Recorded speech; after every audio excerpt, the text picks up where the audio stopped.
Mental health और mental peace को ना अभी तक समझ ही नहीं पाए कि ये होती क्या है। 70% जो बीमारियां हैं वो पहले दिमाग को लगती हैं, फिर कहीं जाकर आपके जिस्म को लगती हैं। किसी की मेंटल हेल्थ ले लेते हो तो इसका मतलब है आपने उसके जिस्म के अंदर उसकी हड्डियां तोड़ दी हैं। हम अक्सर कुड़ किस बात पे रहे होते हैं, जो चीज हमारे बस में नहीं है। चीखता चिल्लाता हुआ कभी कोई नहीं अच्छा लगता। पूरे माहौल में नेगेटिविटी भर जाती है और फिर आप कहें मुझे इससे पॉजिटिविटी आ जाए, वो कहां से आएगी?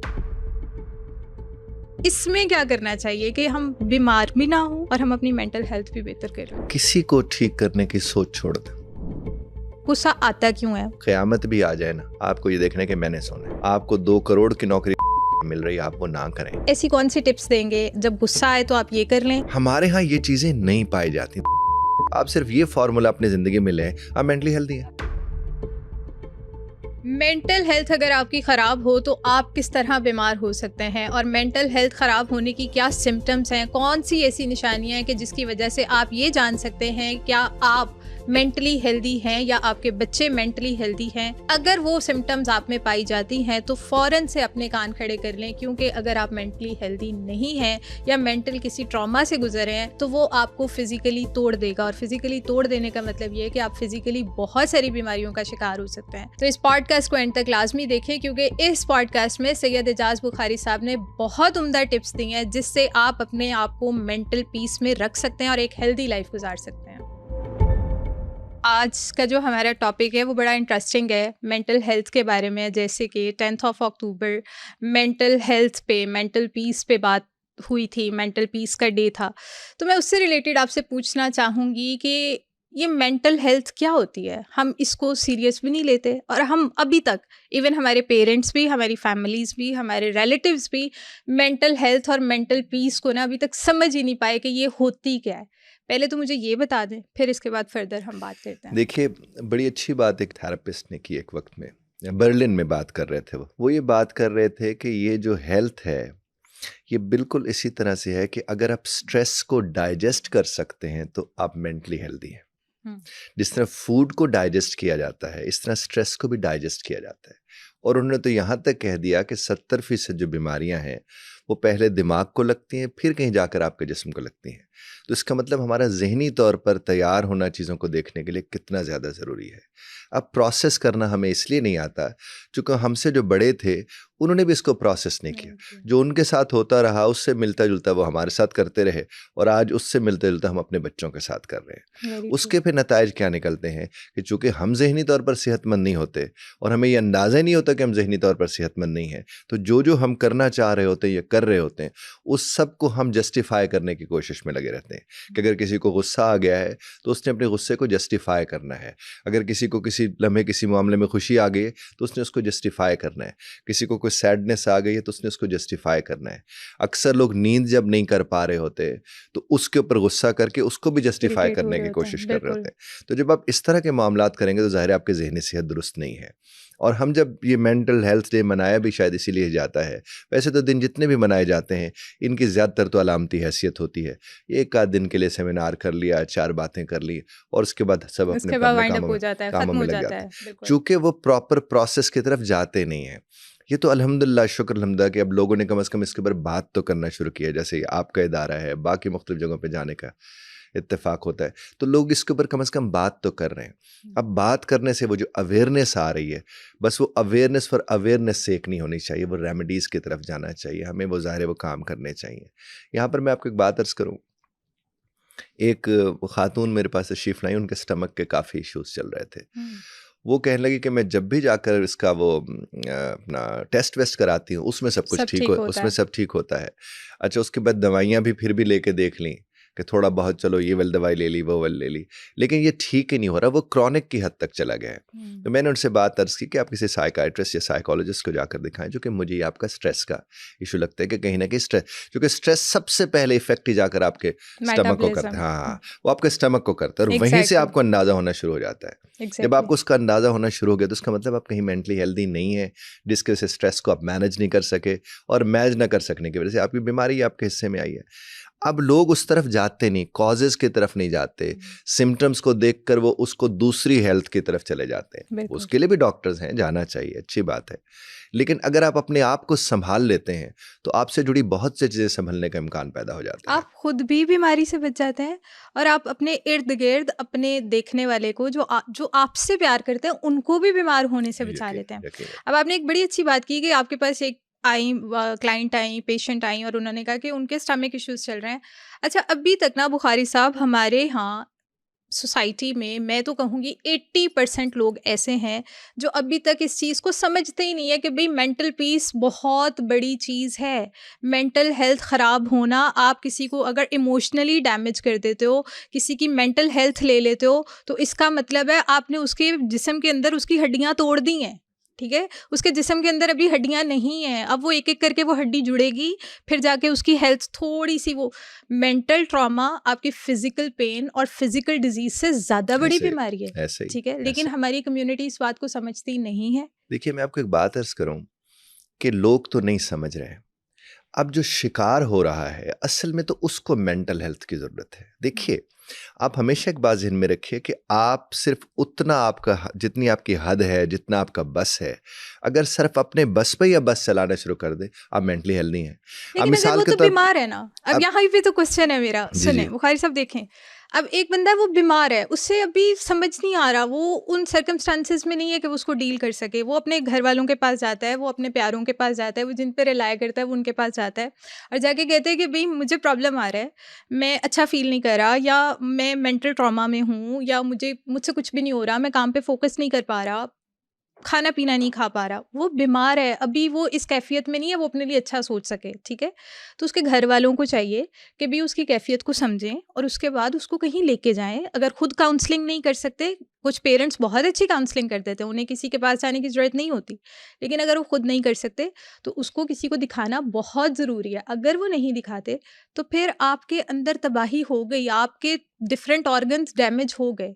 इस बात में अब सदाकत है। आप बजा फरमा रहे हैं, लेकिन मैं आपसे एक बात अर्ज करूं कि जो बीमार होता है इलाज तो उसे चाहिए होता है, इसमें तो कोई दूसरी राय बिल्कुल। नहीं है, जो अभी आपने बात फरमाई है। लेकिन जिनके पास वो इलाज के लिए जा रहे हैं, आप खुद कुछ देर पहले फरमा चुके हैं कि ज़्यादातर लोगों को तो पता ही नहीं है। एग्जैक्टली। अब जिस तरह उसको मसला है और लोगों को पता ही नहीं है, तो फिर वो जिम्मेदार नहीं हो सकते। मैं ये अर्ज करना चाह हाँ, रहा बिल्कुल ठीक हूँ। अब है। देखिए, मैं हमेशा एक बात कहता हूँ कि आपके कंट्रोल में या आपके मैनेजमेंट का एरिया कौन सा है। मुझे पता है कि मेरी मैनेजमेंट का एरिया मेरे अपने आप को मैनेज करना है। मैं जब दुनिया को मैनेज करने शुरू कर दूंगा ना, तो फिर तो मैं ठीक नहीं रह सकता। मेरा बुनियादी फॉल्ट ही होता है। अब देखिए, मैं घर से निकला हूँ, रास्ते में आने वाली ट्रैफिक मेरे कंट्रोल में नहीं है। वो जो चीज़ मेरे बस में नहीं है, मैं उसका सोच सोच के कुड़ता रहूँ, तो मैं तो मेंटली हेल्दी नहीं हूँ। और मैं कहूँ वो मेंटली हेल्दी नहीं है, जो कि देखो मोटरसाइकिल वाला यहाँ से गुजर के गया, वो मेंटली हेल्दी नहीं है, रिक्शे वाले ने ये काम कर दिया, वो मेंटली हेल्दी नहीं है, तो फिर मैं कहाँ से मेंटली हेल्दी हूँ। देखिए, जो अपने आप को बचाना जानता है किसी को नुकसान दिए बगैर, वो मेंटली हेल्दी होता है। अमेजिंग। वही मेंटली हेल्दी होता है। जिसको सुनना, एम्पैथेटिकली सुनना आता है, वो मेंटली हेल्दी है। हमारे यहाँ ये चीज़ें नहीं पाई जाती। देखिए, बहुत आसान है, सच पूछे ना, सिर्फ ये है कि आप देखें आपने असर कौन सा लेना है जिससे आपकी ज़िंदगी में आसानी आएगी। आप सिर्फ ये फार्मूला अपनी ज़िंदगी में लें, आप मेंटली हेल्दी हैं। आपने बहुत अच्छी बात की, मैंने भी सीखी। मतलब ये मेरे लिए भी एक न्यू चीज़ थी कि हमें खुद को कंट्रोल करना है, किसी भी तरह करना है। हमें पता है कि हमारे लूप होल्स क्या हैं यस। और हम उनको मैनेज कर लें अच्छे से, तो ये अच्छा होगा। अब ये भी फेजेस होते हैं ना, कभी हम बहुत अच्छा फील कर रहे होते हैं, तब तो हम बहुत अच्छे से हर चीज़ को मैनेज कर रहे होते हैं, लेकिन एक फेज़ ऐसा होता है कि हम अच्छा फील ही नहीं कर रहे, हमसे मैनेज नहीं हो पा रही चीज़ें, तभी तो हम मेंटल ट्रॉमा में जाते हैं या मेंटल हेल्दी फील नहीं करते। अच्छा, उस फेज़ में आप ऐसी कौन सी टिप्स देंगे, ऐसे कौन से फार्मूलाज देंगे, ऐसा क्या बताएंगे कि भाई आप इन वेज में आप खुद को ट्रीट कर सकते हैं, खुद को मैनेज कर सकते हैं। जब गुस्सा आए तो आप ये कर लें, जब फ्रस्ट्रेशन हो आप ये कर लें, एंग्जाइटी फील करें आप ये कर लें। तो वो वेज बताएं हमारी ऑडियंस को, ताकि उनके लिए आसानी हो जाए। वो छोटे छोटे स्टेप्स बता दें ताकि वो फॉलो करके तो अपनी ज़िंदगी को आसान कर लें, अपनी हेल्थ को अच्छा कर लें। कोई लंबे चौड़े स्टेप्स नहीं है, सिर्फ एक ही बात है जो मैं आपकी खिदमत में अर्ज करता हूँ। एक तो जब कभी भी हमारा मूड ख़राब होने जा रहा होता है, हमारे पास इंडिकेटर्स आ जाते हैं, हमें पता लग जाता है कि हमारा मूड ख़राब होने जा रहा है। जिस घड़ी आपको पता चले कि आपका मूड ख़राब होने जा रहा है, तो आप अपने आप को उस सिचुएशन से थोड़ी देर के लिए डिस्टेंट कर लें। ठीक है। सिर्फ थोड़ी देर के लिए, आप उस आधे मिनट के लिए, 1 मिनट के लिए, 30 मिनट के लिए, 10 मिनट, जितना आप कर सकते, आप अपने आप को वहाँ से हटा लें। और जब वहाँ से हटा लें तो आप कोने में बैठ के, जहाँ भी बैठे हैं, आप सिर्फ ये सोचें कि मैं अपने आप को कैसे बचा सकता हूँ। जो ही अपने आप को हटा के आप अपने आप से पूछेंगे मैं अपने आप को कैसे बचा सकता हूँ, आप बच जाएंगे, क्योंकि आप ठीक होंगे तो सब ठीक हो जाएगा। देखिए, ये हमारे लिए बहुत, मैं इन चीज़ों को बहुत देखता हूँ। हम अक्सर कुड़ किस बात पे रहे होते हैं, जो चीज़ हमारे बस में नहीं है। अब हमारे यहाँ एक काम वाली ने झाड़ू से ही नहीं लगाया, हम चीख चीख के, चिल्ला चिल्ला के, बोल बोल के, उसको तो फ़र्क ही नहीं पड़ता। अब देखिए, ये जो ग्रेड 4 के मुलाजमीन होते हैं, आप उनके ऊपर थोड़ा सा गौर फरमाएं। इनको ना बीपी होगी ना शुगर होगा, और जिनके ये खिदमत कर रहे होते हैं उनको सारी बीमारियां होती हैं। तो अभी कभी क्लास 4 वाले मुलाजिम से जाकर बात करें, वो कहते ये तो बोलते रहते हैं, हम क्यों टेंशन लें। एग्जैक्टली, बिल्कुल तो वो तो ऐसा। मेंटली हेल्दी हुआ ना। बिल्कुल सही कह रहे तो हैं इसका आप। मतलब हम उससे सीख सकते हैं मेंटल हेल्थ क्या होती है। आप देखें, घर में आने वाली जितनी मेड्स होती हैं, इनको कोस कोस के, जो बड़ी बूढ़ियां घर में बैठी होती हैं, वो 10 गोलियां खा रही होती हैं, और वो आराम किस से फिर एज में भी ठीक वो होती है, ठीक हेल्दी होती, होती है, कितने कितने काम कर रही होती क्योंकि है, वो और हम मेंटली हमसे बेड पे बहुत होते बेहतर हैं। है। बिल्कुल। वो उस तरह सर पे चीज़ों को सवार नहीं करती हैं। हमारे यहाँ तो ये कि एक अच्छी मैचिंग एक खातून को नहीं मिली तो वो स्ट्रेस के मारे उसका मुंह अजीब हुआ होता है, बीपी उसका या शूट कर जाता है या लो हो जाता है कि मेरा मैचिंग ठीक नहीं थी। सही कह रहे हैं आप इन चीज़ों के ऊपर अगर गौर करें तो ये मेंटल हेल्थ को लेकर हमें बहुत ज़्यादा ज़रूरत है उन लोगों को बताने की जो इसका शिकार हैं। ये जो अब ये जो आपके ग्रेड 4 वाले मुलाजमीन हैं, वो नॉर्मली इन चीज़ों का शिकार नहीं होते। हाँ, उनके बिहेवियर के अंदर वो ज़रा आपको बात नज़र आती है, वो सख्ती होती है, उनको उससे भी फ़र्क नहीं पड़ रहा होता, उनके बच्चों को भी फ़र्क नहीं पड़ रहा होता। लेकिन हमें आपको देखने की ये ज़रूरत है कि मैं ठीक हूँ ना, तो मैं सब ठीक कर सकता हूँ, और अगर सब ठीक नहीं भी है तो भी मैं तो ठीक हूँ ना। मैं बुखारी साहब से सवाल करती हूँ जनाब, कि आपको कभी लाइफ में हुआ होगा, बहुत फेजेस गुजरते हैं आपकी लाइफ के, बड़े शेड्स होते हैं लाइफ में, किस बात पे बहुत ज़्यादा गुस्सा आया और आपने उस गुस्से को, कोई बहुत बड़ी बात हो गई, कोई बहुत बड़ा, अल्लाह माफ़ करे, ट्रॉमा हो गया लाइफ में, या कुछ भी पास्ट में, कुछ भी ऐसा एक्सपीरियंस आप अपना शेयर करें कि बहुत बड़ी बात हो गई और उसको फिर आपने कैसे टैकल किया, कैसे कवर किया, फिर उसके बाद आप उस फेज से कैसे निकले। जी मैं आपसे अर्ज़ किए देता हूँ। एक तो बड़ी या छोटी बात से लेकर हमारे दिन में कई ऐसे लम्हात आते हैं जब आपको गुस्सा आता है चूँकि आपके मिजाज के ख़िलाफ़ कोई बात हो गई है। जब तक तो ये अवेयरनेस नहीं थी तब तो उलझ पड़ते थे, और बाद में उसको हम क्या कहते थे, ये सुलझाने के नाम पे उलझ रहे हैं, और अक्सर लोग ये करते हैं। और जिस घड़ी मुझे अंदाज़ा इस बात का हो गया कि भाई मेरे इख्तियार में ही वो नहीं था जिसके ऊपर मैं उलझ रहा हूँ, तो फिर मुझे उलझना तो नहीं चाहिए। मेरे साथ एम्प्लॉयज़ जितने भी काम कर रहे हैं, मैं जब उनसे बात करता हूँ, मुझे बहुत ज़्यादा गुस्सा आ जाए, मैं उन्हें जाकर मैं कहता हूँ यार ये कोई मुनासिब बात तो नहीं है ना, देखो कितना गैर मुनासिब फेल है। ये 2 जुमलों से ज़्यादा मुझे तो नहीं याद। जब से अवेयरनेस हुई मैंने बोलना शुरू किया। देखने चीखता चिल्लाता हुआ कभी कोई नहीं अच्छा लगता, पूरे माहौल में नेगेटिविटी भर जाती है, और फिर आप कहें मुझे इससे पॉजिटिविटी आ जाए, वो कहाँ से आएगी? हमें तसल्ली नहीं हो रही होती आज बोल तो बोल आपको के। मैं भी बुरी लगी होंगी, नहीं मैं भी नहीं सुबह ऐसा चीख चिल्ला रही थी, नहीं थोड़ा सब लेट हो कोई गए थे। नहीं ऐसा कब। देखिए मैं आपको एक बात अर्ज करूं, मैंने देखना है मेरे बस में क्या है, मैंने ये नहीं देखना दुनिया के बस में क्या है। मैं जब सिर्फ अपने बस का ध्यान रखूंगा, अपने इख्तियार का ख्याल रखूंगा, तो मुझे नहीं लगता कि मुझे किसी पर भी गुस्सा आएगा। और किसी पर भी गुस्सा आना कहाँ से दुरुस्त हो सकता है? मुझे ये बात खुद समझ नहीं आती कि मैं उस पर मुझे गुस्सा आ रहा है या उस पर मुझे गुस्सा आ रहा है। ये आ किसको रहा है? ये मुझे आ रहा है, और मुझे आने का जितना मुझे नुकसान है उसको वो तो नुकसान ही उसको नहीं है। आई तो अंडरस्टैंड, इवन आई नहीं, वी अंडरस्टैंड, हम सबको पता है गुस्सा हराम है, हम सबको पता है। तो नबी पाक सल्लल्लाहु अलैहि वसल्लम ने कहा है कि गुस्सा इस तरह है कि आप एक दरख्त के अंदर एक होल करो और उस होल का नुकसान आपकी अपनी ज़ात को है, उस दरख्त को है, और किसी को भी नहीं है। ठीक है, हम इस चीज़ को समझते हैं। अब गुस्सा आता क्यों है, उसकी भी तो कुछ रीजंस होती हैं ना। मैं आपसे क्लोज़ हूँ, आप मेरे फैमिली मेम्बर्स हैं, मैं आपसे कुछ एक्सपेक्ट करती हूँ, आप पे मेरी कुछ रिस्पॉन्सिबिलिटीज़ हैं, वो पूरी नहीं होंगी, मेरे कुछ काम रुक जाएंगे, काम बहुत डिले होंगे, या आप बहुत ज़्यादा फॉर ग्रांटेड लेंगे चीज़ों को। तो मैं 1 दफ़ा प्यार से कह सकती हूँ, 2 दफ़ा प्यार से कह सकती हूँ, 10 दफ़ा प्यार से कह सकती हूँ, 11वीं दफ़ा मेरा टेम्परामेंट लूज़ कर जाएगा। मैं कहूँगी भाई कुछ सोचें, कुछ करें, इस चीज़ का मुझे गुस्सा आ रहा है। गुस्सा हल तो नहीं होता ना। हल नहीं होता, लेकिन जहाँ असर ना हो वहीं पे तो गुस्सा आता है। हाँ, मैं वही आपसे अर्ज करूँ कि जब गुस्सा हल नहीं है तो वो 10वीं या 11वीं दफा भी आके हल तो नहीं देगा। तो फिर क्या करें, छोड़ दें? नहीं, छोड़ना नहीं होता, बात करना होता है। अगर देखें, कोई बात भी ना नहीं करना सुनना, आप चाहे? बात करते रहे, आप यही कर अच्छा, सकते यानी आपने नॉक करना है। यस, आपने नॉक करते रहना है। लेकिन देखिए, आप सिर्फ एक बात देख रहे हैं, बड़ी खूबसूरत बात रब्बे कायनात, कि दावत देना आपका काम है, हिदायत तो मेरे अल्लाह ने देनी है। जिस घड़ी हम समझते हैं दावत मैंने देनी है, तो दावत देने वाले को तो जज्बाती नहीं होना चाहिए। आप तो दावत दे सकते हैं, आप किसी को कह सकते हैं भी वक्त पे आया करो, आप यही कह सकते हैं ना। या आप उसे कह सकते हैं कि आप चूंकि वक्त पर नहीं आए, आपको 3 दफ़ा कहा गया, हम आपको अपने इदारे में नहीं रखते, आप यही कह सकते हैं। चीखने चिल्लाने की क्या ज़रूरत है, मुझे ये बात समझ नहीं आती है। ये वो आज चाहे का वालदा सेशन हो, मेरे लिए वो है। चाहे वालदा हो, नहीं नहीं, वो घर में भी देख, चाहे वालदा हो, वालिद हो, बड़े भाई हो, बहन हो, उस्ताद हो, कोई भी हो।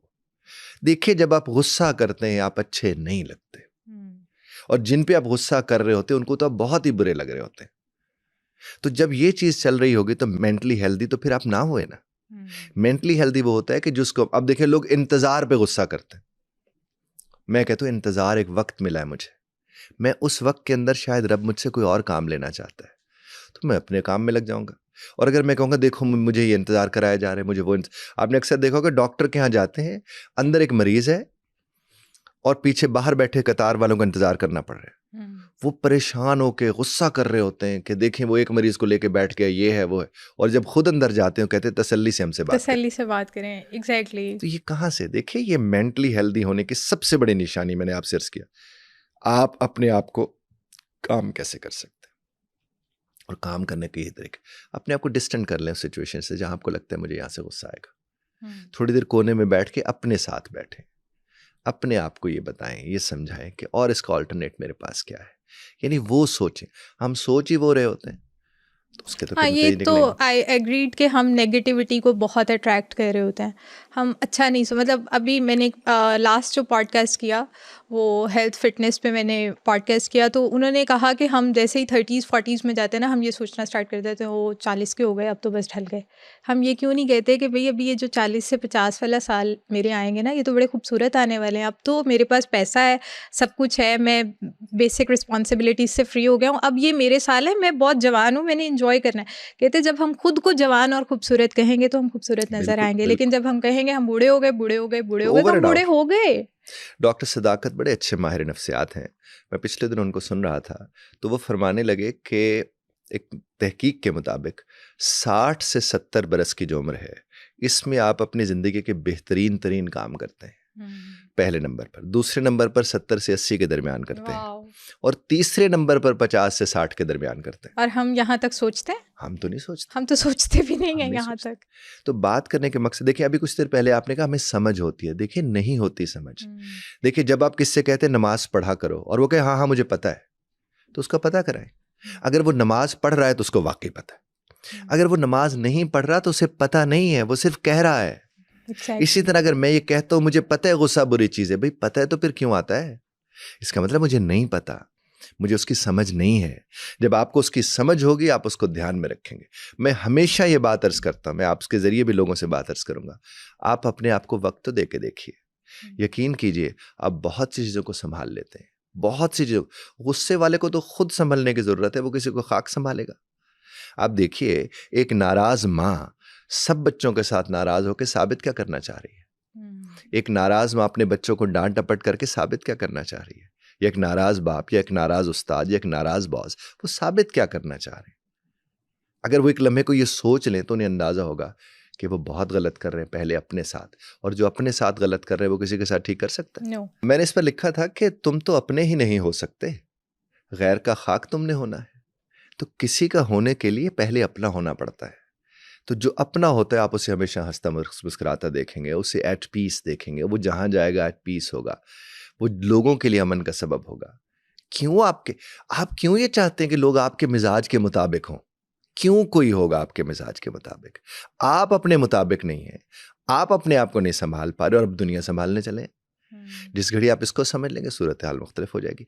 मैं आपको बताऊं, कम से कम 10 से 15 ऐसी खातीन जो वालदाएं मेरे नज़र से गुजरी है, इस कदर कोसती अपने बच्चों को, इस कदर कोसती कि तुमने ये बेडशीट ठीक क्यों नहीं की, तुमने पिलो इधर से बड़ा था ये क्यों नहीं ठीक किया, तुमने अपनी किताबें बस्ते के अंदर क्यों नहीं रखी, ये कोई तरीका है? तुम्हारी सॉक्स इधर पड़ी होती है, सब कुछ मैं ही करूं, सब कुछ मैं ही सारा दिन करूं, तुम्हारे बाप की भी खिदमत करूं, उसके ख़ानदान की भी करूं, तुम्हारे भी करूं, मेरी कोई ज़िंदगी नहीं है, वगैरह वगैरह। बहुत से ऐसे जुमले को 8-10 के करीब। तो मैंने उनके बच्चों के साथ बात की तो उनके बच्चे जब मेरे सामने रोए ना, मेरे तो दिल को कुछ हो, ओह, क्योंकि उनमें से 2-3 के तो वालिद ऐसे थे, वो कहते थे कि जो तुम्हारी माँ कह रही है वो बिल्कुल दुरुस्त है और हम तुम्हारी नहीं सुनेंगे, और 4-4 5-5 दिन वो बच्चों से बात नहीं करते थे दोनों। ओह माय गॉड, और सीरियसली? बच्चे मुझे ये कहें कि सर हम किसके पास जाएं, हम किससे बात करें। वो बहनें थीं, भाई थे, वो एक दूसरे के गले लग के रोते रहते थे जब माँ बाप नाराज तो वो होते फिर थे। बच्चे हेल्दी कहाँ से? कैसे होंगे? वो तो बच्चे तो असल में क्या बीमार। था, मैंने उसमें से कुछ के फिर जो वालिद साहब थे, मैंने उनसे बात की, मैंने कहा जनाब ये बहुत नुकसान होगा, नस्ल तो आपकी है, मेरे तो इल्म में है, तो मैं आपसे अर्ज कर रहा हूँ, ये बहुत नुकसान होगा। आपके बच्चे के बात बे बात आंसू निकल आते हैं, तो आपको बहुत ज़रूरत है उसके ऊपर काम करने की। कहीं को मसला चल रहा है, उसको ज़्यादा डांट डपट पड़ती है, उसके छोटे से दिल को बड़ी ठेस पहुंची हुई है, कोई तो उसको जो बैठ के सुने। लेकिन क्या है, अपने हमारे मसले होते हैं, दूसरों पे हम थोपना शुरू कर देते हैं। अब अगर एक माँ अनहेल्दी है, एक बाप अनहेल्दी है, या वो मियाँ बीवी का बच्चा भी अनहेल्दी, हेल्दी नहीं तो हो वो सकता, कैसे हो सकता है? नहीं हो और सकता। बच्चे बहुत भुगत रहे। और जेनजी का मसला क्या है, लोग कहते हैं कि जेनजी जो है वो किसी की फिक्र नहीं है, उनको ये नहीं, ये कैसे हो सकता है कि आपके पास दिल और दिमाग और आपको फिक्र ना हो? फिक्र नहीं है। फिक्र होती है, लेकिन सबसे ज़्यादा अहम बात उसमें समझने वाली है कि माँ बाप को ट्रेनिंग की ज़रूरत है। बिल्कुल, वो पेरेंट्स जितना का तो बहुत यस, बड़ा रोल है, बहुत बहुत ज़्यादा बड़ा ट्रेनिंग रोल की है। उनको ज़रूरत है। किरदार उनका रोल तो है, लेकिन वो रोल के रख देते हैं, क्योंकि उन्हें समझ ही नहीं आ रही एक एग्जैक्टली, चीज़ की कि एग्जैक्टली। हम कर क्या रहे हैं इनके अच्छा, साथ। इसमें बुखारी साहब एक चीज़ ये भी है, मैंने ये देखा है अपनी सराउंडिंग में, अपनी फैमिली में, कि जिनकी मदर्स को थोड़े गिले शिकवों की आदत होती है ना, जैसे ही मैंने देखा है अपनी सराउंडिंग में कि गेस्ट गए और फ़ौरन जाने के बाद, बच्चे छोटे भी हैं इवन, तो अभी फ़ौरन जाने के बाद वो देखा था वो गेस्ट ऐसे कर रहे थे, वो देखा था उन्होंने यहाँ पे ये फेंक दिया, वो देखा था उन्होंने ऐसे कर दिया था। अच्छा, फिर मैंने उनमें ये बात नोटिस की कि जैसे ही उनके बच्चे बड़े हुए ना, तो बच्चे सेम उसी हाँ, एटीट्यूड पे होता हैं। है, होता मतलब बच्चे भी गेस्ट के फ़ौरन जाने के बाद वैसी बात कर है रहे हैं, ऐसे। बच्चे भी मतलब अगर कोई आपके घर आया तो वो उसको ऑब्जर्व कर रहे हैं कि इसके नेगेटिव पॉइंट्स हमें मिले और इनके जाने के बाद हम उनकी ऐसे बातें करें, ऐसे ठीक है। अब कुछ मदर्स ऐसे भी करती हैं कि खुद अपने पास बिठा के, अच्छा दिहाल में उसने क्या बात की थी वो ज़रा मुझे बताना, उसने क्या कहा था वो ज़रा मुझे बताना, तो उनको वो आदत है, उनके बच्चे उस तरह करते हैं, ठीक है। फिर एक जो सबसे बुरी मुझे लगती है कि अगर मदर है तो बच्चे को इतनी परमिशन नहीं होनी चाहिए कि बच्चा मदर के सामने फादर की बुराई करे या हाँ, फादर के सामने मदर की बुराई करे। हाँ, बच्चे को वहीं पे शट अप कॉल देनी हाँ, चाहिए कि भाई आप इतने बड़े नहीं हुए हाँ, कि आप इस तरह की बात करो, ठीक है। जब हम वो नहीं देते तो वहाँ से भी ना हम अपने बच्चे एक्चुअली बीमार कर रहे हैं और नेगेटिव कर रहे हैं, ऐसे ही है। और वो जब नेगेटिव होंगे तो हेल्थ तो जाएगी, जी, पक्का हाँ, जाएगी। वो भी है, आजकल तो बहुत ज़्यादा ख़रीब मामलात हैं। लेकिन मैं आपको एक बात अर्ज़ करूँ, अक्सर आपने देखा होगा मेहमान जब उठ के जाते हैं तो पीछे जो चीज़ें बची होती हैं, वो भी बच्चों को बड़ी अच्छी लगती है। अच्छा, एग्जैक्टली, उसके ऊपर बड़ी उन्हें डाँट पड़ती है। बिल्कुल मैं अक्सर वालिदैन से कहता हूँ कि अगर वो चीज़ें बच गई हैं, वो आप उसे अब बिस्किट को क्या स्टोर करेंगे या लिम्को को बिल्कुल क्या स्टोर बिल्कुल करेंगे? बिल्कुल। वो खाने दें उन्हें। वो इस कदर खूबसूरत वक़्त होते हैं ना कि जब उनके अंदर होते हैं आँखों में इधर-उधर के बस इसमें बड़ी जल्दी से खा एंटरटेनमेंट, ले। हाँ, उसमें बड़ी ये तो एंटरटेनमेंट हमारे भी उनके। बचपन की हाँ, बात है। वो बड़ी ज़बरदस्त मैं तो कुछ वालिदैन को मैंने कहा वो रिकॉर्ड करें, और रिकॉर्ड करके अपने बच्चों के लिए जब वो बड़े हों, बड़े हो तब उनके देखा पास हों कि देखो यही होता था और हम इसे एन्जॉय करते थे। एंजॉय करते थे। लेकिन वो सारे एटिकेट्स उसी वक़्त आ जाते हैं कि हम्म, तुमने ये क्या कर दिया, तुमने वो कर दिया, तुम तो बस मेहमानों के जाने के इंतज़ार में थे और वगैरह-वगैरह। लेकिन देखिए, इस पॉडकास्ट से फ़ायदा उठाते हुए मैं फिर से अर्ज़ करूँगा, वालिदैन से गुज़ारिश करूँगा, प्लीज़ अपने बच्चों को सुनें, उनको बार-बार सुनें। वो जो एक्साइटमेंट के साथ आपसे बात करते हैं, आपको पता है ना क्या होता है, लेकिन उन्हें, उनके लिए वो नई नई चीज़ है। चीज है, उन्हें नहीं पता। आप उसी एक्साइटमेंट से उन्हें सुनें, उनको वक़्त दें, उनके ट्रॉमास, प्रॉब्लम्स जो भी हैं आपने देखने। देखिए, मैं लोगों से कहता हूँ कि बच्चों के दुःख भी उतने ही अज़ीम होते हैं जितना बड़ों के होते हैं, शायद उससे भी ज़्यादा होते हैं। आप ज़रा गौर करके देखें, एक बच्चे का जब खिलौना नहीं उसे मिल रहा होता, वो उतनी तकलीफ़ में होता है जितना हमें शायद घर छिन जाने की होती है।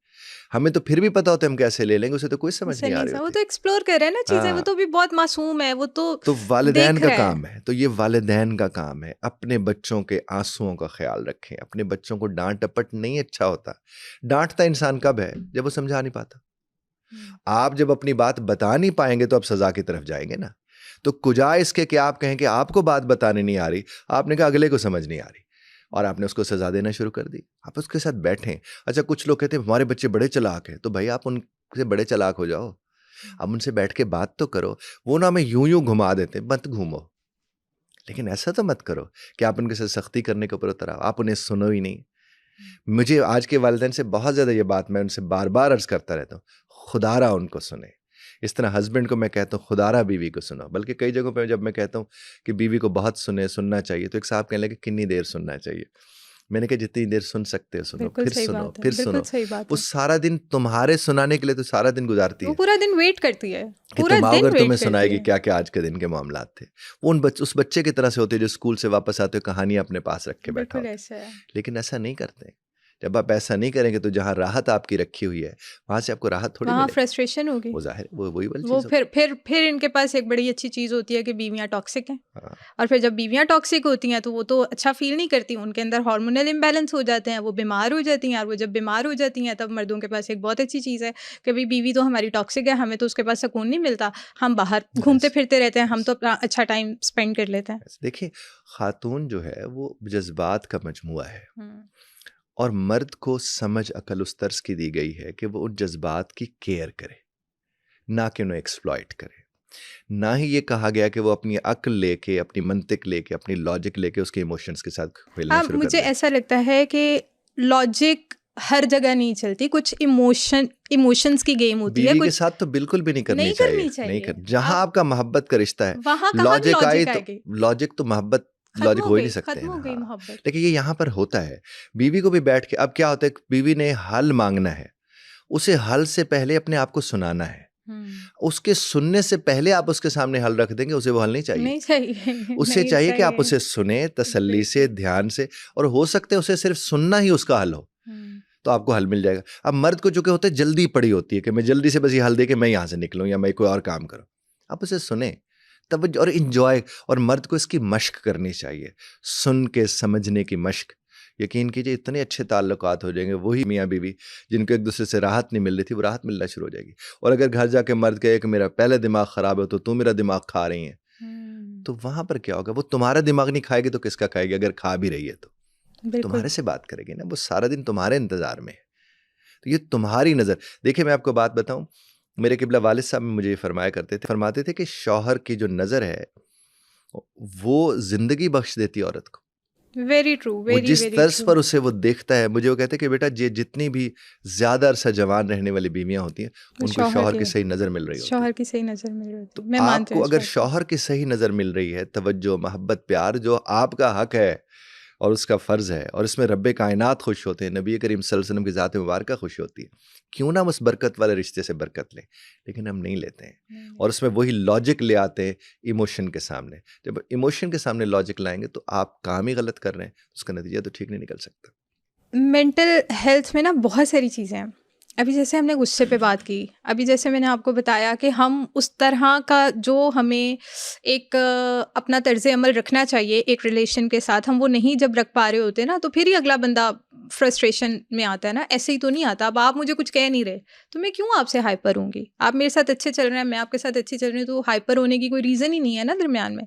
लेकिन जब मुझे जो मेरे राइट्स हैं, जो मेरी चीज़ें हैं, वो आपकी साइड से मिल नहीं रही, फिर ही मेरे में फ्रस्ट्रेशन आएगी, और फ्रस्ट्रेशन आएगी तो मैं बीमार होंगी। अब आप मुझे सुन नहीं रहे, मैं पूरा दिन बैठ के कुढ़ रही हूँ, सड़ रही हूँ, फिर मैं बीमार हो जाऊँगी, और जब बीमार हो जाऊँगी तो फिर मैं क्या करूँगी? मैं बहुत बुरा रिएक्शन दूँगी। कुछ टाइम के बाद तो मैं रिएक्ट करूँगी। फिर आपके अकॉर्डिंग आप कह रहे हैं कि आपने देखना है, आपने खुद को कंट्रोल कैसे करना है, लेकिन कुछ तो ऐसा बताएँ कि मैंने ये भी देखना है कि मैंने आपको भी ठीक करना है। ठीक है?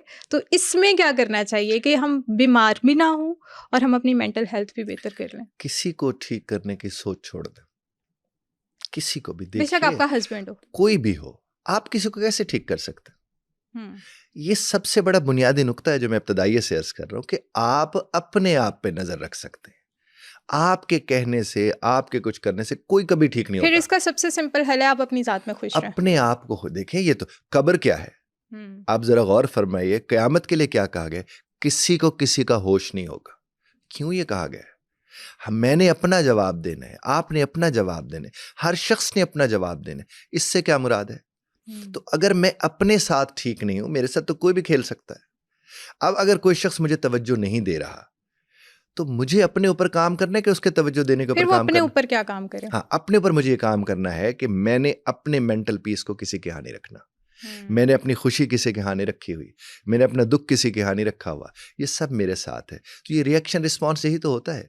जिस घड़ी मैं रिस्पॉन्ड करना शुरू कर देता हूँ चीज़ों को, मैं मेरा मेंटल पीस को ख़राब कर ही नहीं सकता। अब कई दफ़ा ट्रैफिक में हम लोग फंस जाते हैं, अब उधर अंदर बैठ के गाड़ी के अंदर मैं सड़ूं कुड़ूं 4 जुमले गाड़ी के अंदर बोलता रहूं, कौन सुन रहा है? वो कोई भी नहीं। जिसने फंसाई हुई ट्रैफिक उस तक तो आवाज ही नहीं जा रही। हाँ, वो लोग जरूर सुन रहे हैं जो अंदर मेरे साथ बैठे हुए हैं। आपने अक्सर देखा होगा ड्राइवर गाड़ी के अंदर शीशा भी चढ़ा, सबको 4 गालियां दे दी। किसको दी हैं? किसको दी है? किसी ने सुनी भी नहीं है। वो उसी गाड़ी के अंदर किसी ने सुन ली या तुमने अपने आप को ही सुना दी और तो किसी को नहीं सुनाई है। तो आप इसके ऊपर गौर करके देखें, इस कदर आसानी हो जाती। ये जो औलिया अल्लाह थे वो ऐसे ही लोग थे, वो लोगों के बुरे जुमलों का असर नहीं लेते थे। लेकिन बुखारी साहब, अब इसमें ठीक है, मैंने मान लिया कि हम खुद पे काम करें, हमारी खुशी हमारे अंदर है, हमें खुद को खुश रखना चाहिए, मान लिया। लेकिन अब अगर एक ऐसा कपल है, ठीक है, वो दोनों बस अपनी अपनी लाइफ में है, वो खुद को खुश रख रहे हैं, तो आप क्या क्या सजेस्ट करते हैं कि वो फिर अपनी औलाद को कैसे डील करेंगे? वो अपनी औलाद के साथ किस तरह का रिलेशन रखेंगे जब उन दोनों की अपनी इंडिविजुअल लाइफ है, वो एक दूसरे के साथ उस तरह कनेक्ट नहीं है, तो वो अपनी बच्चों के साथ किस तरह अच्छा रिलेशन देखिए, रखेंगे? मैं फिर से अर्ज करता हूँ, मैं जब कहता हूँ अपने आप के साथ खुश रहें तो उसका मतलब ये हरगिज़ नहीं है कि आप खुद गरज हो गए हैं, आपको किसी की हाँ। फिक्र नहीं है। इसका मतलब ये है कि आप माहौल को ख़राब नहीं होने देते। आप अपने साथ इतने अच्छे हैं कि आप माहौल को ख़राब नहीं होने देते। आप ये देखते हैं कि ये 4 जुमले मेरे इस तरह के जवाब देने से माहौल मज़ीद ख़राब होगा, तो वो 4 जुमले मैं ना बोलूँ बस ठीक है, मुझे फ़र्क नहीं पड़ रहा, मैं वो 4 जुमले नहीं बोल रहा। उससे क्या नतीजा निकलता है? मैं आपको एक बात अर्ज़ करूँ, जो एट पीस होता है ना स्पाउस में से कोई भी एक, बच्चे उसका असर और तरह से लेते हैं। और जो चीखने चिल्लाने वाला मर्द हो या औरत हो, बच्चे उसका असर और तरह से लेते हैं।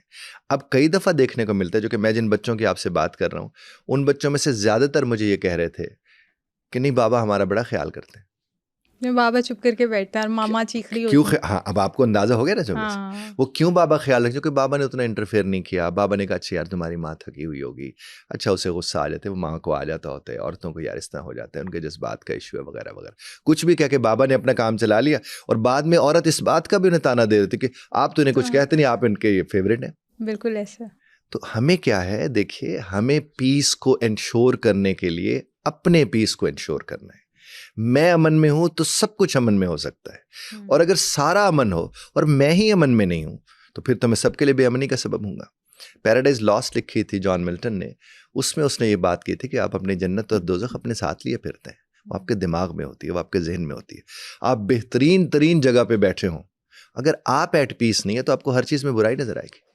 मैंने देखा है कुछ मर्द हजरात को, खातिन को, वो जहाँ जाते हैं उन्हें या जाले नजर आ रहे होंगे या वो मट्टी नजर आ रही होगी, कोई ना कोई इस तरह की चीज़। इसका मतलब उन्होंने अपनी आंख को तैयारी उसी मकसद के लिए किया हुआ है। बल्कि बड़ी अच्छी बात अशफाक अहमद साहब के एक प्रोग्राम में सुनने को मिली हमें। वो कहते मैं किसी बाबा जी के पास गया और मैंने उसे कहा, कहते मैं साइंस पढ़ा था मैंने, तो मैंने उसे कहा कि ये जो मक्खी होती है इसके 4000 से भी ज़्यादा लेंजेस होते हैं इंसान के मुँह से। तो कहते बाबा जी पता नहीं जो भी काम कर रहे थे उन्हें मेरी तरफ देखा, कहते बेटा बैठती तो फिर भी गंद भरी है ना। तो आपने अगर अपनी आंख को गंद देखना सिखा दिया है तो वो गंद देखेगी, अगर उसको अच्छा कुछ देखना सिखा दिया वो अच्छा कुछ देखेगी। आप जब चीज़ों के अंदर अच्छे अच्छे पहलू निकालना शुरू कर देंगे मेंटली हेल्दी होंगे, अगर आप उसके अंदर बुरे पहलू निकालना शुरू कर देंगे मेंटली अनहेल्दी होंगे। कुछ भी हो गया। बल्कि आपने एक वाकया बड़ा मशहूर हुआ था एक दौर में, व्हाट्सएप के ऊपर बड़ा वो सुनने को मिलता था कि एक प्रोफेसर साहब रिटायर हुए और रिटायर होने के बाद उन्होंने अपनी लाइब्रेरी में बैठ के ख़त लिखा कि पिछला बरस बड़ा खौफनाक था कि वालिद साहब 80 बरस की उम्र में इंतकाल कर गए। उसके बाद एक अच्छी खासी मेरी नौकरी थी, वक्त गुजर गया और अब रिटायरमेंट ले ली। बच्चे का हादसा हुआ गाड़ी का और वो पेपर न दे सका। उन्हें ख़त के अंदर ये लिखा कि पिछला बरस बड़ा खौफनाक था। मतलब सारे जितने बैड इंसिडेंट्स थे वो उन्हें लिख दिया। थोड़ी देर बाद उसी कमरे में उनकी बीवी तशरीफ़ लाई और उन्हें वो ख़त देखा तो वो दूसरे कमरे में लेके चली गई ख़त को, और उस खत के पीछे एक और खत लिखा जहाँ पे सारे अच्छे मामलात लिखते हैं। उन्होंने वहां पर जाकर ये लिखा कि पिछला बरस बड़ा शानदार बरस था कि हमारे जो बड़े बुजुर्ग थे वो किसी पर बोझ बने बगैर अच्छी सेहतमंद अच्छी ज़िंदगी गुजार के चले गए। पिछला बरस बड़ा शानदार बरस था कि बड़े वक़ार के साथ मेरे हस्बैंड जो थे उन्होंने अपनी नौकरी मुकम्मल की, कोई उनके पर धब्बा नहीं लगा, कोई ऐसी बात नहीं थी, और वो बड़ी शान के साथ बैठे हुए। पिछला बरस बड़ा शानदार बरस था कि चलो जो भी हुआ गाड़ी को कुछ हो गया, बाकी चीज़ें होगी, बच्चा तो हमारा बच गया। बेशक। अब ये देखिए सिर्फ उसने पलटा है बात को। अगर हम ये अपने आप को दिमाग को ये आदत डाल दें एक दफ़ा कि साहब एक चीज़ है कि जो भी तुम्हारे पास गलत आए उसके मुतज़ाद कोई बात ढूंढ लो, उसके मुतज़ाद, आपका दिमाग जब ये काम करना शुरू कर देगा यकीन कीजिए ऐसा शानदार दिमाग हो जाता है, फिर आप जहाँ भी होते हैं आप खुश होते हैं। मतलब लाइफ में कुछ भी हो जाए उसका पॉजिटिव पहलू ढूंढ लो। क्यों ना करें? देखिए, ला तकनतु मिन रहमतिल्लाह का मतलब क्या है? कि अल्लाह की रहमत से मायूस ना हो। उसका मतलब भी तो यही है कि हमने अपने रब के साथ जोड़ा। अरे वो इतना अच्छा है, वो क्यों किसी के साथ बुरा करेगा? बेशक। हम करते हैं अपने साथ बुरा, रब नहीं करता। रब तो हर वक्त इसमें है कि कहीं से ये कुछ अच्छा कर ले, कहीं से ये कुछ अच्छा कर ले। वो तो हर तरह से हमारे लिए रास्ते बनाते हैं रब्बे कायनात। अब हम उन पे ना चलें तो हमारे ऊपर है। लेकिन मैंने किसी को गुस्से में सोना लगते नहीं देखा, सिवाय इसके जिसे आप चाहते हैं। और अगर उससे खुदा ना खास्ता शादी हो जाए तो उससे ज़्यादा कोझा कोई नहीं लगता। बिल्कुल सही कह रहे हैं। हाँ जी। अच्छा, आपकी तो माशाल्लाह जैसे ये फील्ड है, आप रिलेशनशिप्स के बारे में भी बहुत गाइड करते हैं और लाइफ के बारे में भी बहुत गाइड करते हैं। तो आपको बुलाने का यहाँ मकसद भी यही था, क्योंकि हमारा जो ये चैनल है हेल्थ वाइज बात करता है कि हम हेल्दी किस तरह रह सकते हैं। तो जैसे मैंने आपको बताया कि फ़िज़िकल पेन, हमें वैसे हाथ पे कोई चोट लगे ना, वो थोड़ी देर के बाद ज़ख्म ठीक हो जाता है, हील हो जाता है। लेकिन मेंटल हीलिंग जो होती है ना, वो एक बहुत लंबा प्रोसेस होता है। उसको पहले खुद समझना बहुत ज़रूरी होता है, फिर अपनी सराउंडिंग में भी 2-3 बंदों को समझाना बहुत ज़रूरी होता है कि थोड़ा टाइम दे दें हमें, हम ठीक हो जाएँगे। बस एक्सक्यूज मी। थोड़ा-सा टाइम टेकिंग चाहिए, ठीक है? देखिए, तो अभी आपको, मुझे लग रहा है कि आप फिर ये समझ रहे हैं कि मैं कह रही हूँ सराउंडिंग में जी समझाना। वो जी। इसलिए ज़रूरी है, हम हमसे कनेक्टेड बहुत ज़्यादा लोग होते हैं। तो हम सिर्फ़ ये चाह रहे होते हैं कि यार थोड़ा-सा टाइम दे दें, बस ठीक हो रहे हैं, हील कर रहे हैं, कर जाएँगे इंशाल्लाह। तो ये बहुत ज़्यादा चीज़ें ना बढ़ गई हैं, मेंटल जैसे एंग्जायटी, डिप्रेशन, स्ट्रेस, ये बहुत ज़्यादा बढ़ गया है। तो आप क्या मैसेज देंगे कि ये चीज़ें कम हों और कैसे हों? एक बात अर्ज करूं कि ये जो टेंशन होती है ये शॉर्ट टर्म होती है। जब वो ज़्यादा देर के लिए रह जाए तो वो डिप्रेशन की शक्ल अख्तियार कर लेती है। अब कोई शख्स अगर ज़्यादा अरसे के लिए गमगीन है, उदास है, तो उसको ज़रूरत है कि उससे किसी डॉक्टर को दिखाया जाए। कोई शख्स है कि जिसको एक ज़्यादा अरसे से स्टमक का इशू चल रहा है, सर में दर्द शुरू हुआ हुआ है, या बॉडी में कहीं के मुख्तलिफ जगहों पे पेन्स होते हैं, उसको दिखाना चाहिए उसको। कोई है जिसको लगता है कि उसका गुस्सा उसके काबू में न रहा और बार बार और बगैर किसी की वजह के आता रहता है, उसको भी ज़रूरत है सबसे ज़्यादा सिम्पटम्स। कि ये उसको उसे दिखाना चाहिए अपने आप को। कोई ऐसा शख्स है जिसे कई दिनों से नींद ही प्रॉपर टाइम पे नहीं आती या कच्ची नींद आती है, उसको भी दिखाना चाहिए उसको। लेकिन ये सारी बीमारियां नहीं लगती अगर एक शख्स सिर्फ यही सोच रहे कि मैंने रात को जल्दी सोना है, इशा के बाद अब सो जाएं, क़यामत भी आ जाए ना, आपको ये देखना है कि मैंने सोना है। आपको 2 करोड़ की नौकरी रात वाली मिल रही है, आप वो ना करें। आपको देखिए, वो फितरत के खिलाफ आप चल रहे हैं। आप फितरत के खिलाफ जाएंगे तो आप जाएंगे। आपको फितरत, मेरे रब ने वो रात सोने के लिए बनाई है। जो हमारे जिस्म के मसाम होते हैं, इनकी भी आंखें होती हैं, पोर्स की आंखें होती हैं। माजी बईद में वॉशरूम्स के अंदर ज़ीरो के बल्ब लगे करते थे, और वो इसलिए लगाए जाते थे ज़ीरो के बल्ब कि जब आप वहाँ वॉशरूम में जाएं तो वो जो अंधेरे से उठ के आप गए तो ज़्यादा रोशनी लाइट में ना ना चले जाए। जाएं। और उसका मकसद ये होता था कि आपके आराम में कोई चीज़ मुखिल ना हो, चूँकि उन्हें भी आराम चाहिए होता है। और आपके मसाम को, आपके ज़ात को, आपके जिस्म को, आपके जहन को रात को ही जो नींद मिलती है वही नींद होती है। जब आप तहज्जुद के वक्त उठ जाते हैं, फजर के वक्त उठ जाते हैं, उसके बाद आप सारा दिन ना सोएं, थकान भी उस तर्ज की नहीं होती है। तो आपकी नौकरियां, जॉब वगैरह मैं सबसे अर्ज करूंगा, दिन दिन को रखें। मुझसे को पूछे तो मैं तो कहता हूँ फजर के बाद दुकानें खुल जानी चाहिए। 2, ढाई, 3 बजे बंदा अपने घरों को चले जाए। सही बात है। आप देखिए, अगर 1 फजर के वक्त बैठे तो 1 बजे तक कारोबार खत्म। बिल्कुल ऐसे। 1 बजे से 7 बजे तक कितना ज़बरदस्त टाइम है, फैमिली का टाइम, खाने पीने का टाइम, इंजॉय करने का, हजम करने का। 9 बजे तो सारे खराटे ले रहे होंगे फिर। बिल्कुल ठीक कह रहे हैं आप। लेकिन वो निज़ाम ही इस तरह का उल्टा हुआ है। हम तो पूरी रात जागते हैं, फजर पढ़ के सोते हैं, फिर आराम से 12-1-2 बजे अपने ऑफिसेज में आते हैं, और उसके बाद लेट नाइट हम खा पी रहे होते हैं। तभी ना हम मेंटली पीस में हैं, ना फिजिकली हम ज़ाहिर है, पीस वो में नहीं हैं, हो ना सकता। हमारे ऑर्गन्स अच्छे वर्क कर रहे हैं। और आप एक चीज़ और नोटिस करें कि जो लोग बहुत लेट नाइट जागते हैं, बहुत जल्दी बूढ़े भी हो रहे हैं, ज़ाहिर है, बहुत जल्दी खिलाफ़े बूढ़े हो फितरत रहे जो हैं। चल रहे हैं। फितरत के देखें, जब आराम देना है तब आराम दे नहीं रहे, जब आराम नहीं देना तब आराम दे रहे हैं। तो ज़ाहिर है, जब खिलाफ़े फितरत चलोगे तो वो तो फिर थका देगा। मैं अपनी पिछली जॉब का ज़िक्र करूँ तो मैं इस तरह की बंदी थी कि मुझे ऐसा लगता था कि जब मेरी नींद पूरी नहीं ना होगी तो मेरे पे ज़ुल्म है। वैसे ही मैं ऐसी थी कि ऐसे मैं ही कहती थी जहाँ मेरी नींद कॉम्प्रोमाइज़ होगी, मुझे अपनी नींद से इतना प्यार था कि मेरे कुछ कज़िन्स कहते होते थे, तुम अपनी ना सोने से इश्क कर लो, तुम इससे शादी कर लो, तुम्हें इतना सोना पसंद है, ठीक है? तो एक जॉब मैंने क्विट ही इस वजह से कर दी थी कि उस जॉब में, हालांकि मैंने 2-3 मंथ्स ही गई थी, और मैंने क्विट कर दी सिर्फ इस वजह से कि नहीं, यहाँ पे मेरी नींद कॉम्प्रोमाइज़ हो रही है। मुझे सुबह बहुत बहुत बहुत जल्दी जाना पड़ता है, और रात हमारे घर में उतना जल्दी सोने का कॉन्सेप्ट नहीं है, नहीं, जो सो कि है जाना तो चाहिए। गलत है। कोई सोता है या नहीं सोता, आपको सो जाना चाहिए। बिल्कुल सही कह रहे हैं, और इसी की जैसे वजह भी से हम मेरे पास एक साहब थे, पाकिस्तान से बाहर से थे, तो वो 4-5 लोग रहते थे एक ही कमरे के अंदर। तो वो मुझे कहेंगे, सर आप हमें कहते हैं सो जाएं, तो मैं कैसे सोऊं, सब जाग रहे होते हैं, कोई म्यूज़िक लगाते हैं, कोई ये कर। मैंने से कहा आप मश्क करें ऐसी कि आप जितना शोर हो आपको नींद आ जाती है, अपने आप दिमाग को ये कहना शुरू कर दें, और यकीन कीजिए वो कहते उसके इर्द गिर्द ढोल बजाते रहो, उसे नींद आ जाती थी। तो अपने जहन को आप ट्रेन करें, ये गजब की चीज़ है, रब्बे कायनात का खास करम है ये जहन हमारे पास। अच्छा खाई साहब, इससे एक बड़ा इंटरेस्टिंग क्वेश्चन मेरे माइंड में आया, और ये मैं चाहूँगी कि आप ऑडियंस को बताएं कि माइंड जिस तरफ हम ले जाएंगे उस तरफ चला जाएगा। इसको थोड़ी सी प्रैक्टिस की ज़रूरत होती है, थोड़ा टाइम की ज़रूरत होती बिल्कुल है। ऐसे ही आप है। जैसे आपने कहा ना कि बस मश्क कर लें कि भाई मैंने ऐसे सोना है, अब यही चीज़ है, यही इन्वायरमेंट है, इसी में रहना है और ऐसे ही सोना है, तो उसको कुछ टाइम बाद डेफिनेटली वो नींद आ गई होगी। हो जाता है। ठीक है, ये पैटर्न बनते ही ऐसे। बिल्कुल। आप जब एक खास तर्ज पर बार बार सोचते रहते हैं, वो होना शुरू हो जाता है। यही नफ्सियात है ना, कि आपने एक चीज को दोहराना शुरू कर दिया, दोहराना शुरू कर दिया, दोहराना शुरू कर दिया, वो ठीक होना शुरू हो जाती है। वो खराबी को दोहराना शुरू कर दे, वो खराब होना खराब हो शुरू। जाएगी। आपने देखिए, अगर एक बुरे वाक्य को सारा दिन दोहराते रहेंगे तो आपको अच्छा थोड़ी कर रहे हैं। बिल्कुल। और अगर एक अच्छे वाक्य को सारा दिन दोहरा रहे हैं तो आप अच्छा कर रहे हैं। तो ये तो पैटर्न बनते हैं इसी तरह से। आप अगर चाहते हैं पैटर्न बनाना, वो इसे देखिए, जिसने सोना है, अच्छा उधर से कह रहे थे नींद सूली पे भी आ जाती है, भाई तुम्हें शोर में क्यों नहीं आ रही फिर? सही बात है, सही बात है। सोचने की बात है ना जनाब। बिल्कुल सही बात है। बुखारी साहब, एक चीज़ और बताते जाएं कि हम अपने माइंड को पैटर्न्स दे देते हैं, हम अपने माइंड को प्रैक्टिस करवा के ना वो चीज़ें अच्छी भी अट्रैक्ट कर सकते हैं अपने लिए।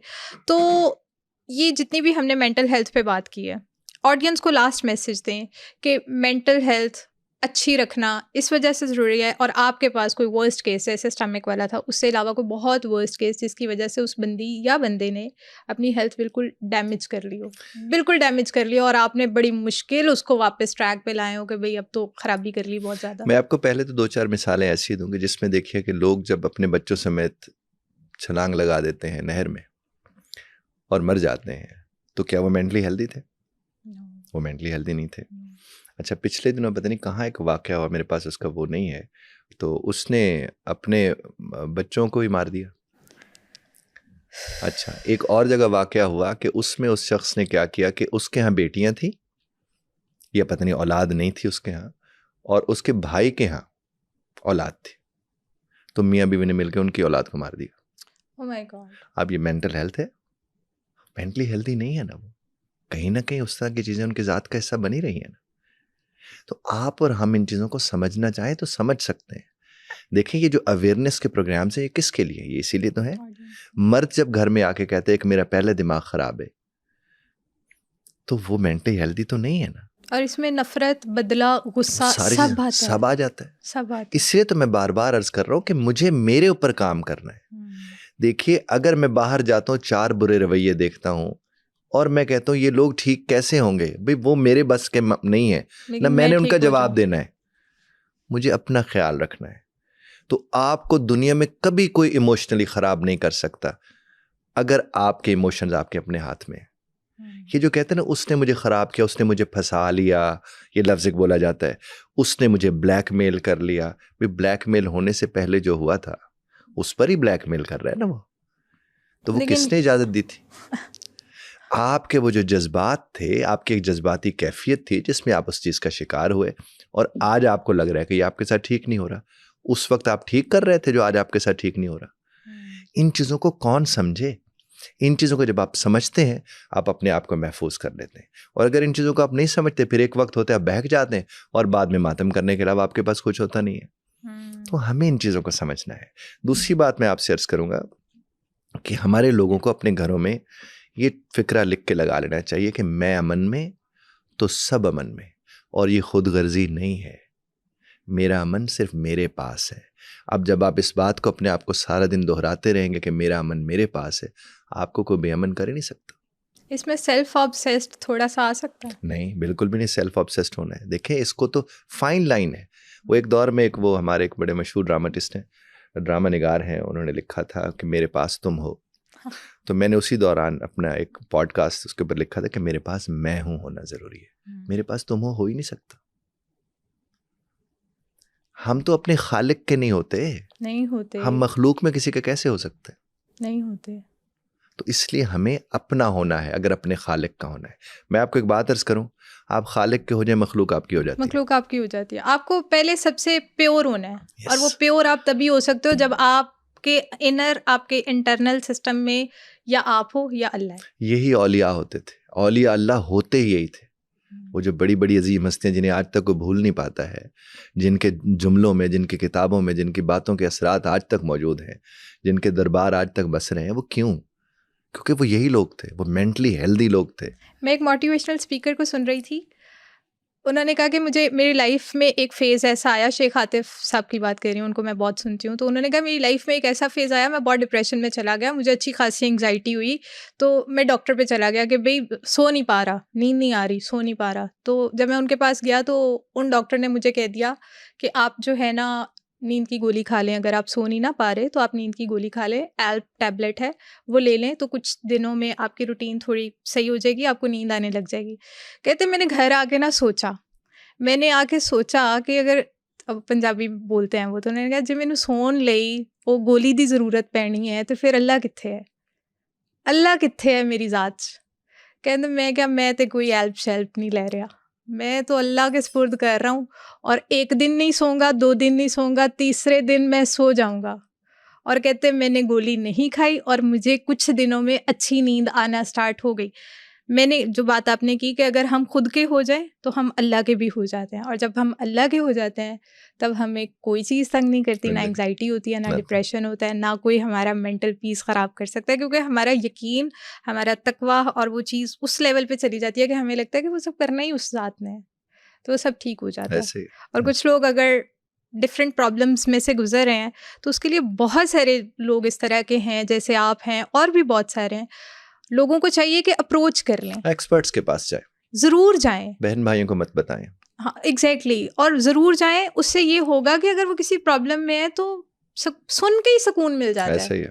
टिप्स तो बहुत बात की है, फॉलो तो बहुत बाद में करना है। जब आप किसी के पास, ऐसे इंसान के पास बैठते हैं जिसको सुन के ही सुकून मिले ना, तो आप आधे हेल्दी फील करते हैं। देखिए कुछ लोग मस्जिद में जाके बैठ जाते हैं कोने में, उन्हें पुरसुकून चुके एनवायरनमेंट होते हैं। कुछ दरबारों पे जाके कोनों में बैठ जाते हैं, कुरान खोल लेते हैं, कुछ सवेरे जाके सब्जा देखना शुरू करते हैं, कुछ फितरत के साथ जुड़ जाते हैं। ये सारी चीजें, ये सब हेल्दी रहने के लिए ही अल्लाह ताला ने बहुत सारे, आप अक्सर देखें कि जब हम किसी परेशानी में होते हैं ना, तो कोई ना कोई सोशल मीडिया पे वैसी आयत आ जाएगी, वैसी वीडियो आ जाएगी, तो वो क्या होता है, वो हमारे लिए ही आ रही होती है, हमारी हीलिंग के लिए ही आ रही होती है कि हमें मैसेज मिले कि मैं हूँ, मैं इस कायनात के जर्रे जर्रे में हूँ। इसमें कोई, और इसके लिए सूरह वद्दुहा जो है, हम लोग अक्सर लोगों से कहते हैं उसकी तिलावत किया करें और उसको सही तरह से समझ के पढ़ के उसको समझा करें, उससे भी डिप्रेशन का इलाज होता है। आई होप कि इस पॉडकास्ट से आपने बहुत कुछ सीखा होगा। अगर इसी से रिलेटेड आपका कोई भी और सवाल है तो आप हमें कमेंट सेक्शन में बता सकते हैं, और इसी के साथ साथ इस पॉडकास्ट को ज़्यादा से ज़्यादा शेयर करें ताकि दूसरे लोगों का भी आपकी वजह से फ़ायदा हो सके। मैं बहुत ही मेहनत और रिसर्च के बाद डिफरेंट डॉक्टर्स के साथ हेल्थ वाइज कॉन्टेंट बनाती हूँ। अगर आपको मेरा कॉन्टेंट वैल्यूएबल लगता है तो सुनो पॉडकास्ट हेल्थ को सब्सक्राइब करें।